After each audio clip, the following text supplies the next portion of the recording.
محترم دوستو، تاریخ اسلام میں نبی اکرم صلی اللہ علیہ وسلم کی آمد سے پہلے کے 3 مشہور بتوں کا ذکر تو آپ نے سنا ہوگا، لات، منات اور عیزا۔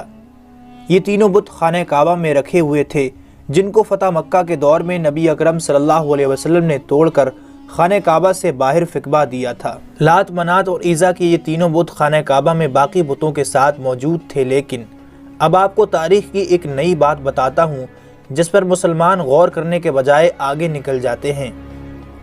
یہ بت جو خانہ کعبہ میں نصب تھے، ان کو آپ علامتی یا ڈمی کہہ سکتے ہیں۔ اصل بت جن کے مندر بنے ہوئے تھے اور ان مندروں میں ان بتوں کی پوجا کی جاتی تھی، وہ عرب کے مختلف علاقوں میں موجود تھے۔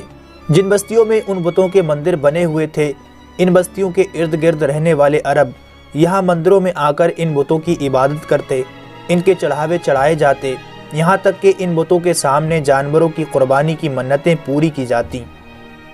ان کے سامنے قربان گاہیں بنی ہوتی جہاں جانوروں کو لا کر ذبح کیا جاتا۔ حیرت انگیز بات تھی کہ ان بتوں کو ماننے والوں کی تعداد میں اضافہ ہی ہوتا چلا جاتا۔ آخر یہ بت ان عربوں کو ایسا کیا دکھاتے تھے کہ یہ عرب ان کی عبادت پر مجبور تھے؟ لات، منات اور عیزا یہ تینوں دیویاں تھیں۔ ان کے بارے میں مشہور ہے کہ یہ خدا کی بیٹیاں ہیں، نعوذ باللہ۔ عربوں کے یہاں یہ بات بہت مشہور تھی، اسی لیے ان کو اللہ کی بیٹیاں قرار دے کر ان کی عبادت کی جاتی۔ یہ تینوں بت پورے عرب میں سب سے زیادہ مشہور تھے۔ ان بتوں کے ساتھ 3 شیاطین چڑیلیں منسوخ تھیں۔ لفظ چڑیل آپ دوستوں کو آسانی سے سمجھانے کے لیے استعمال کیا ہے۔ دراصل یہ شیاطین کی مؤنث یعنی فیمیل شیاطین تھیں۔ یہ بتوں میں گھس جایا کرتی اور سامنے والے سجدہ کرنے والوں کو مخاطب کر کے ان سے باتیں کرتی تھیں۔ کیونکہ یہ شیاطین جنات تھیں، اس لیے ان لوگوں کو جب ان کے ناموں سے پکارتی اور ان کے مسائل پر بات کرتی تو سامنے والے اپنے ذاتی مسائل جن سے وہ خود صرف آگاہ ہوتے، پریشان ہو جاتے اور سوچنے لگتے کہ یہ بت واقعی نعوذ باللہ خدا کی بیٹیوں کے ہی بت ہوں گے۔ لیکن ان تینوں میں سے بھی سب سے زیادہ جسے بلند مقام حاصل تھا، اس کا نام عیزا تھا۔ لفظ عیزا عزت سے نکلا ہے، جس کے معنی سب سے زیادہ قابل عزت کے ہیں۔ عیزا کا یہ بت خراز نامی ایک بستی میں واقع تھا۔ یہ بستی وادی نخلا کے قریب موجود تھی۔ یہ وہی مقام ہے جس کے قریب جنات کی ایک جماعت نے نبی اکرم صلی اللہ علیہ وسلم سے ملاقات کی اور آپ نے ان کو دعوت اسلام دے کر مسلمان کیا تھا۔ عیزا کے بت کا ایک شاندار مندر بنایا گیا تھا، جس میں دویہ بن سلمہ نامی ایک پجاری عیزا کے بت کی دیکھ بھال اور خدمت پر مامور تھا۔ مندر کے سامنے تھوڑے فاصلے پر ہی جھاؤ کے 3 درخت تھے۔ اردو میں اس درخت کو جھاؤ کہا جاتا ہے، جبکہ ہندی میں تمرس اور عربی میں اٹل کہتے ہیں۔ جھاؤ کے ان درختوں پر عیزا کا بسیرا تھا۔ اس بارے میں کسی کو معلوم نہیں تھا کہ وہ عیزا بت جس کی پوجا کی جاتی ہے، ایک شیطانی طاقت ہے جو ان درختوں پر رہتی تھی۔ دوستو، جب مکہ فتح کر لیا گیا اور خانہ کعبہ میں رکھے ہوئے بت توڑے جانے لگے اور اصل سچے رب کا نور چمکنے لگا تھا، 25 رمضان المبارک کو نبی اکرم صلی اللہ علیہ وسلم نے حضرت خالد بن ولید رضی اللہ تعالیٰ عنہ کو طلب فرمایا۔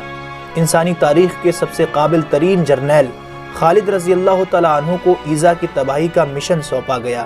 آپ صلی اللہ علیہ وسلم نے خالد رضی اللہ تعالیٰ عنہ کو حکم دیا کہ وہ عیزا کے مندر کے قریب 3 جھاؤ کے درختوں میں سے ایک کو کاٹ آئیں۔